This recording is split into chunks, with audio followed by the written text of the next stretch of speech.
በስመ አብ ወወልድ ወመንፈስ ቅዱስ አሐዱ አምላክ አሜን።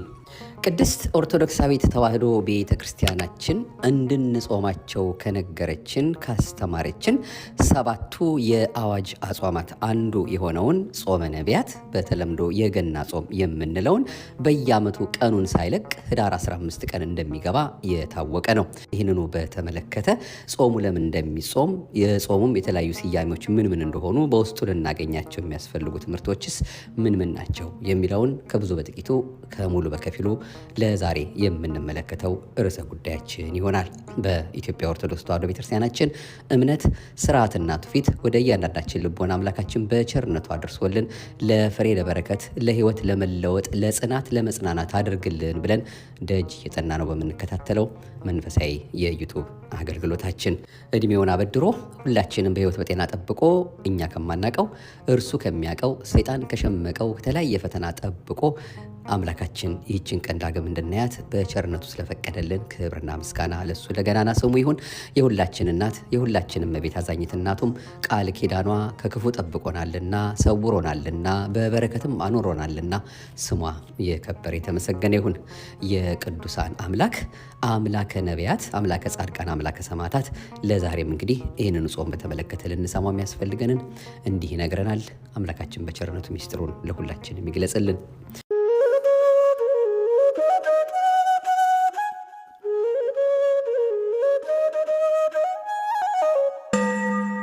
ጾመ ነቢያት ወይም የገና ጾም ከሰባቱ የአዋጅ አጽዋማት መካከል አንዱ ሲሆን ጾመ ነቢያት የተባለበት ምክንያትም ነቢያት ስለጾሙት ነው። ነቢያት የጾሙት ስለምንድን ነው ቢሉ ለአዳም የተሰጠውን 5500 ዘመን ሲፈጸም ከልጅ ልጅ ተወልጄ አድንሃለሁ የሚለውን የተስፋ ቃል በማሰብ ከሰማየ ሰማያት ይወርዳል፣ ከድንግል ማርያም ይወለዳል፣ በሞቱም ሞት የተፈረደበትን የሰው ልጅ ነፃ ያወጣዋል ብለው ነው። ይህንን ጾም የትኞቹ ነቢያት ናቸው የጾሙት ቢሉ ሊቀ ነቢያት ሙሴ 40 ቀን ጾሟል። ዘጸአት ምዕራፍ 39 ቁጥር 27። ነቢዩ ኤልያስም 40 ቀን ጾሟል። አንደኛ ነገሥት ምዕራፍ 19 ቁጥር 1። በተጨማሪም በተለያየ ዘመን የነበሩት ነቢዩ እዝራ፣ ነቢዩ ነህምያ፣ ነቢዩ ዳንኤል እንዲሁም ክቡር ዳዊት ጾመዋል። ነቢያት ይወርዳል ይወለዳል ብለው ከጾሙ ክርስቶስ እርሱ ከሰማይ ወርዶ ከድንግል ተወልዶ በመስቀል ተሰቅሎ ካዳነን በኋላ እኛ የሐዲስ ኪዳን ክርስቲያኖች ስለምን የነቢያትን ጾም እንጾማለን ቢሉ እኛ የነቢያትን ጾም የምንጾመው እንደቀደሙት ነቢያት ይወርዳል ይወለዳል እያልን ሳይሆን የቀደሙት ነቢያት ይወርዳል ይወለዳል እያሉ የጾሙትን በማሰብ በመጾማችን ድነተ ሥጋ ድነተ ነፍስ በረከተ ሥጋ በረከተ ነፍስ እንድናገኝበት ነው። ጾመ ነቢያት ከህዳር 15 ጀምሮ እስከ ታኅሳስ 29 ቀን በዘመነ ዮሐንስ እስከ ታኅሳስ 28 ቀን ድረስ ለ44 ቀናት በዘመነ ዮሐንስ ደግሞ ለ43 ቀናት ይጾማል። ከነዚህ መካከል 40 ቀናት ጾመ ነቢያት፣ 3 ቀናት ጾመ አብርሃም ሶርያዊ ሲሆኑ የቀረው አንድ ቀን ደግሞ የጋህር ጾም ነው። ፍትሐ ነገሥት አንቀጽ 15 ቁጥር 565 567። ጾመ ነቢያትን ከህዳር 15 ጀምሮ ሳይጾሙ የልደትን ዋዜማ ብቻ መጾም የቤተ ክርስቲያን ስርዓት አይደለም። የነቢያት ጾም ስያሜዎች እግዚአብሔር ወልድ ኢየሱስ ክርስቶስ ዓለምን ለማዳን ሲል የሰውን ሥጋ መልበሱ ወይም ስለመልበሱ፣ ወደ ግብፅ ስለመሰደዱ፣ በባሕረ ዮርዳኖስ ስለመጠመቁ፣ በትምህርቱ ብርሃንነት ጨለማውን ዓለም ስለማብራቱ፣ ለሰው ልጆች ድነት ልዩ ልዩ መከራን ስለመቀበሉ፣ ስለመሰቀሉ፣ ስለሞቱ፣ ትንሣኤው፣ እርገቱና ዳግም ምጽአቱ በየዘመናቱ የተነሱ ቅዱሳን ነቢያት በመንፈስ ቅዱስ ተቃኝተው ትንቢት ተናግረዋል።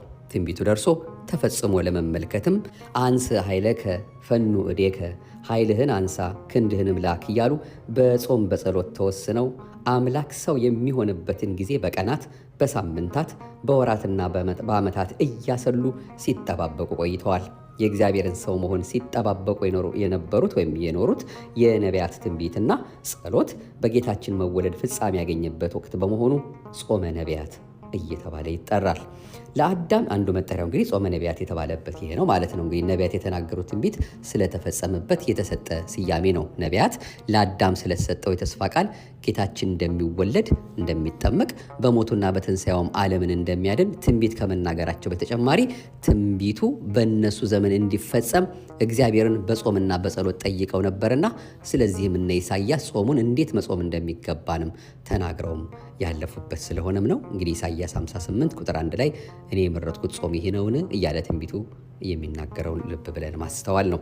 ሌላው ለአዳም የተነገረው የድነት ተስፋ ስለተፈጸመበትም በሁለተኛ ስሙ ጾመ አዳም ይባላል። ስለ እግዚአብሔር ሰው መሆን በስፋት ትምህርተ ወንጌል የሚሰጥበት ወቅት በመሆኑም ጾመ ስብከት ይባላል። በጾሙ መጨረሻ ላይ በዓለ ልደት የሚከበር በመሆኑ ደግሞ ጾመ ልደት በመባል ይታወቃል። ቅዱሳን ሐዋርያት በዓለ ትንሣኤን አብይ ጾምን ጾመን እናከብረዋለን፣ በዓለ ልደትንስ ምን አድርገን እናከብረዋለን በማለት ነቢያት የጾሙትን ከልደተ ክርስቶስ በፊት ያለውን ጾም ጾመዋልና። በተመሳሳይ መልኩ ይህ ጾም ጾመ ፊልጶስ ተብሎም ይጠራል። ሐዋርያው ቅዱስ ፊልጶስ በአፍራቂያና አውራጃዋ ሁሉ እየተዘዋወረ በጌታችን አምላካችንና መድኃኒታችን ኢየሱስ ክርስቶስ ስም ወንጌልን በማስተማር ድንቅ ድንቅ ተአምራትን በማድረግ ብዙዎችን ወደ አሚነ እግዚአብሔር ሲመልስ ቆይቶ ትምህርቱን በማይቀበሉ የአፍራቂያ ሰዎች አማካኝነት በሰማዕትነት አርፏል።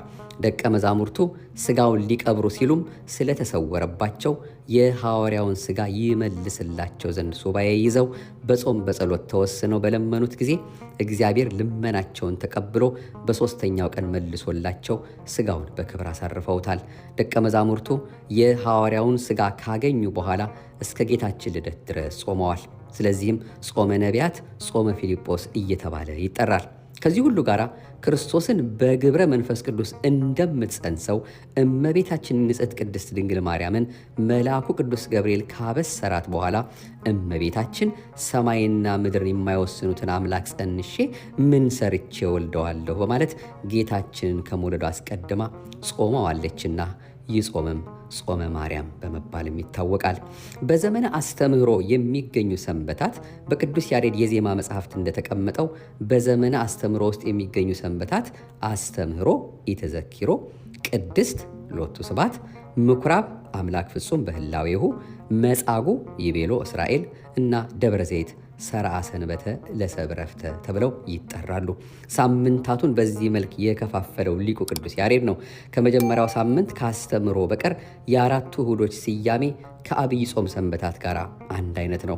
የዘመን አስተምሮ ሰንበታት ስያሜ ከአብይ ጾም ሰንበታት ስያሜ ጋር ተመሳሳይ ይሁን እንጂ በእነዚህ ሳምንታት ሌሊት የሚዘመሩ መዝሙራት፣ በቅዳሴ ጊዜ የሚነበቡ ምንባባትና የሚቀርቡ ትምህርቶች ግን በይዘትና በምስጢር ይለያያሉ።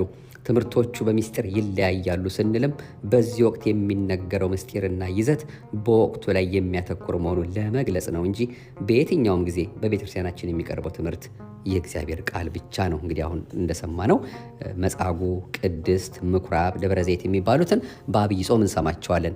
በዘመነ ልደትም ወይም ደግሞ በልደት ጾሙም ደግሞ እነዚህን በየሳምንቱ ስያሜ የተሰጥቷቸው ግን ሚስጥራቸው ከዚያ ከአብይ ጾሙ ሚስጥር ለየት ባለ መልኩ የሚነገሩ ሆነው እነዚህ እሁዶች ስያሜ አግኝተው በዚህ መልኩ ትምህርት ይሰጥባቸዋል ለማለት ነው። ሌላው ከዚህ ጋር የምናየው እንግዲህ ራሱ ጾሙ እንግዲህ ከላይም ስንገልጸው እንደነበር ነው ማለት ነው። በራሱ የሚያመለክተን ነቢያት የጾሙት ጾም አሊያም በዘመነ ነቢያት የተጾመ ጾም ነው። ነቢያት ይህን ጾም የጾሙበት ምክንያት የጌታችንን መምጣት ሲጠባበቁ ነው። ነቢያት በዚያ በጨለማ ዘመን ውስጥ እየኖሩ በትንቢት መነጽርነት ክርስቶስ የሚመጣበትን የብርሃኑን ዘመን አሻግረው በማየታቸው ዘመኑንና ቀኑን በናፍቆት ሲጠባበቁ ኖረዋል። በነቢያት ዘንድ ጌታችን መድኃኒታችን ኢየሱስ ክርስቶስ እንደሚመጣ ብቻም ሳይሆን የመምጫው ዘመንም መቼ እንደሆነ ይታወቅ ነበር። ለዚህም ሁለት መሰረታዊ ምክንያት ነበራቸው። አንደኛ ራሱ እግዚአብሔር አዳምን ከገነት ባሳደደ ጊዜ ከ5 ቀን ተኩል በኋላ ማለትም ከ5500 ዓመታት በኋላ ከልጅ ልጅ ተወልጄ አድንሃለሁ ያለው ቃል ሲሆን፣ በሁለተኝነት ግን ነቢዩ ዳንኤል ያየው ትንቢታዊ ራእይ ነው። ይኸውም አመፃን ይጨርስ፣ ኃጢአትንም ይፈጽም፣ በደልን ያስተሰሪ፣ የዘላለምንም ጽድቅ ያገባ፣ ራእይንና ትንቢትን ያትም፣ ቅዱሰ ቅዱሳኑንም ይቀባ ዘንድ በሕዝብህና በቅድስት ከተማ ላይ 70 ሱባኤ ተቆጥረዋል። ስለዚህ እወቅ አስተውልም፣ ኢየሩሳሌምን መጠገንን መስራትንም ትእዛዙ ከሚወጣበት ጀምሮ እስከ አለቃው እስከ መሲህ ድረስ 7 ሱባኤና 62 ሱባኤ ይሆናል ተብሎ የተጻፈውን የዳንኤልን ትንቢታዊ ራእይ አባቶች መንፈስ ቅዱስ በገለጠላቸው መሰረት በመፍታት ጌታ መቼ እንደሚወለድ ለማወቅ በመቻላቸው ከህዳር አጋማሽ ጌታ እስከተወለደበት ታኅሳስ 28 ወይም 29 ጾመውታል። ትንቢተ ዳንኤል ምዕራፍ 9 ቁጥር 24። በሌላም አነጋገር ይህን ጾም የጾሙት በዘመኑ ላይ የደረሱት ብቻ ሳይሆኑ ዘመኑን በሩቅ ሆነው የተሳለሙት ጭምር ነው። አባታቸው አብርሃም ቀኔን ያይ ዘንድ ሐሴት አደረገ አየም ደስም አለው እንዲል ዮሐንስ ምዕራፍ 8 ቁጥር 56። እንደሚታወቀው አብርሃም እንኳን ሕገ ወንጌልን የሰራውን ክርስቶስን ቀርቶ ሕገ ኦሪትን የተቀበለውን ሙሴንም አላየም። በመንፈስ ግን ቀኑን አይቶታል። ስለዚህ ይህን ጾም የጾሙት ነቢያት ናቸው ስንልም በዘመኑ ላይ የደረሱትን ብቻ ለመናገር ሳይሆን ትንቢቱ በእነርሱ ዘመን ይፈጸም ዘንድ ናፍቀው በየዘመናቸው የጾሙትን ጭምር ነው። ነቢያት ሁሉ በየዘመናቸው የጨለማውን ዘመን ያሻገራቸው ዘንድ ጾመዋልና።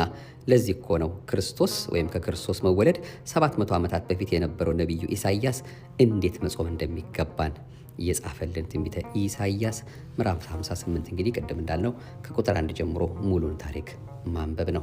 እንግዲህ ከብዙ በጥቂቱ ከሙሉ በከፊሉ ይሄ ጾም በዚህ መልኩ የምንቀበለውና ከሰባቱ አጽዋማት አንዱ እንደሆነ እንዳንዘነጋው የኔ አይደለም የቄስ ጾም ነው የገሌ ጾም ነው ሳንል እንደሱ እንደ አምላካችን ፈቃድ ከትላንት ዛሬ በተሻለ መልኩ እሱ አምላካችን በሰጠን እድሜና ጤንነት በእውነት እያመሰገን ነው ይህንን የገናን ጾም ወይም ደግሞ ጌታችን እስኪወለድ ድረስ ያለውን ጾም ከህዳር 15 ጀምረን በየዓመቱ መጾም እንደሚገባን ቅድስት ቤተክርስቲያናችን ታስተምረናለች። እንግዲህ በእያንዳንዱ ሳምንት ራሱን የቻለ ስያሜ ያለው፣ ለምሳሌ ከታኅሳስ 7 እስከ ታኅሳስ 26 ያለው ቀን ዘመነ ስብከት ይባላል። ከዚያ በመቀጠል ዘመነ ብርሃን፣ እንዲሁም መጨረሻ ላይ ደግሞ ዘመነ ኖላዊ የሚባል አለ።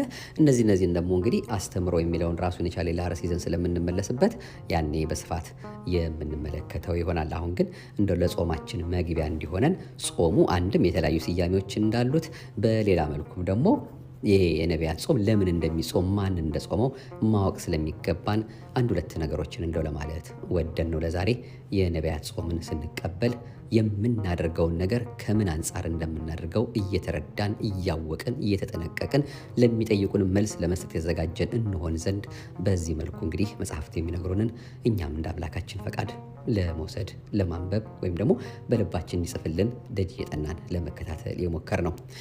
ይቆየን፣ የተባረከ ጾም ያድርግልን። በተለይ ደግሞ ሀገራችን ኢትዮጵያም እንግዲህ እንድንጾም እንድንጸልይ አባቶቻችን የነገሩንም ትእዛዝም አለ። እሱን እንግዲህ በየጊዜው በየቤተ ክርስቲያናቱ እየተገኘን እንግዲህ ጸሎተ ምህላውም የሚደረግ ከሆነ በተለያየ መልኩ ብቻ ግን ያንን እንድናደርግ እንድንማጸን፣ በተለይ ስለ ሀገራችን፣ ስለ ሕዝባችን፣ ስለ ወገኖቻችን በአምላካችን ፊት እባክህ ደጉን ጊዜ አቅርብልን፣ የቸርነትን ስራ ስራልን፣ ከአንተ የሆነውን ሰላም ስጠን እያለን የሰላም አምላክ፣ የበረከት አምላክ፣ የጸጥታ አምላክ ሁሉን በላይ ሆኖ እየተመለከተ እውነተኛ ፍርድ የሚሰጠውን እሱን አምላካችንን እባክህ አትርሳን፣ ሕዝብህን ሀገርህን አትርሳብን፣ ስለ እናትህ ብለህ ተመልከተን፣ ስለ ቅዱሳኑ ብለህ ተመልከተን፣ አንተን ለማግኘት ሲሉ ስለ ጾሙት ስለ ጸለዩ ስለ ነቢያቱ ብለህ እባክህ ሀገራችንን በምሕረትህ በዓይነ ምሕረትህ ጎብኝልን እያልን መማጸን አለብን። በተለይ በዚህ በጾም ጊዜ ከዚህ የበለጠ ምንም ለሞችም እንደው የሚጸለይ ጸሎት የለምና እባክህ ማረን ይቅር በለን እያል ልመናችን ጸሎታችንን በቸርነቱ እንዲቀበልልን እሱ በሚያውቃት ሕሊናና ሕይወት ሆነን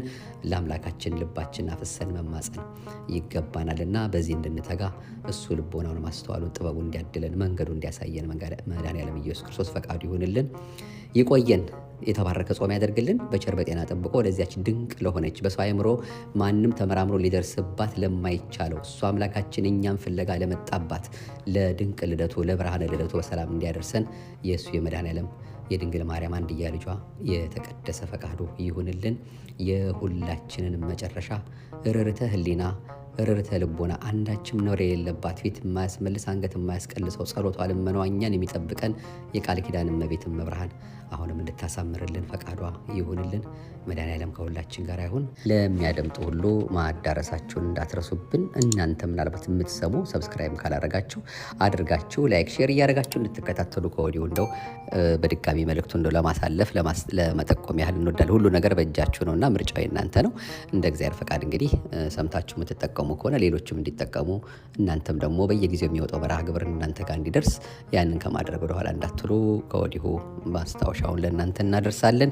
የዛሬውን መልእክታችን ያገኘነው 7ቱ አጽዋማት ጾም ለምን እንዴትና መቼ ከተባለው መጽሐፍ ላይና እንዲሁም ሆህተ ስብከት ዘቅዱስ ያሬድ ቅጽ 1 በግሩም መልኩ ከተጻፈው መጽሐፍ ከሊቀ ጉባኤ ቀሲስ ጌታሁን ደምፀ በሳቸው የተጻፈው መጽሐፍ ላይ ነው ያገኘነው። እንግዲህ እግዚአብሔር አምላካችን በእውነት ይህንን ጽፈው ደጉ ሰው ለሰጡን ሁሉ የምሕረትና የቸርነት የይቅርታና የረድኤት ባለቤት ቸሩ መድኃኔዓለም የሕይወትን ቃል ያሰማልን፣ በዕድሜ በጸጋ ይጠብቅልን። እናንተም እነዚህ መጽሐፍቶች እየያዛችሁ እንድትጠቀሟቸውም ከወዲሁ ለመጠቆም በድጋሚ እንወዳለን። ይቆየን። አቤቱ አንተን መፍራትን በልቦናችን በጎ አምልኮትንም በህሊናችን ጨምር። አጽንቶ አበርትቶ በሰላም ጀምረን ለመፈጸም ያብቃን። አሜን። ይቆየን።